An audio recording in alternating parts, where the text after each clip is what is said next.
Ang mga tao ngayon mas naniniwala sa mga vloggers kasi alam nyo naman, pagka vloggers, laging live ng live ng live yan. Walang script na sinusundan yan.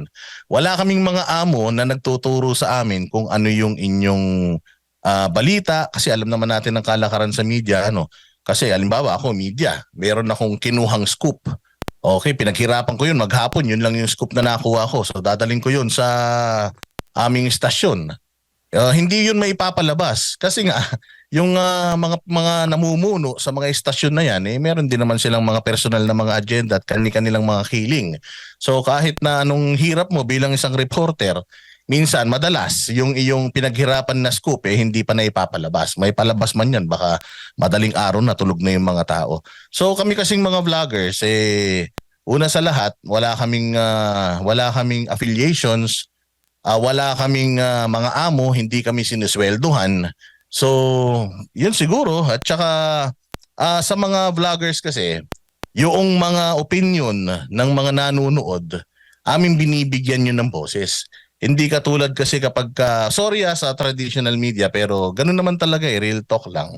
Pag nanood kasi ang tao sa traditional media, kung ano yung nakita nila, yun na Hindi na rin nila kayang i-contest. Katulad sa atin, na kapag may nasabi tayong mali, pwede tayong i-correct anytime. At saka naririnig natin na parang very interactive ang mga vloggers at saka yung mga viewers. Kaya siguro mas nagtitiwala ang viewers sa mga vloggers. And isa pa, napapansin naman natin ngayon sobrang dami naman ng problema talagang kinakaharap natin.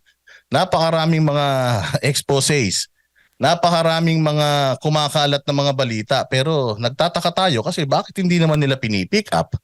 Hindi ba katulad na lamang noong dito sa ating mga kapatid na iglesia, matagal na silang against sa People's Initiative. Pero hindi naman pinipick up ng media yung kanilang panawagan na wag makinig or wag mag-participate sa People's Initiative. Kailangan pa nilang lumapit sa Barateros Brothers para lang paratingin sa mga viewers natin na against sila sa People's Initiative.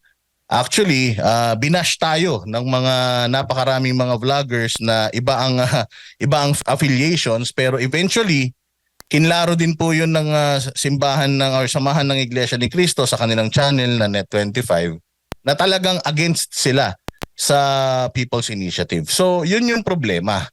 Oo, napakaraming mga information, balita na dapat ibinabalita pero tila mo yata filtered.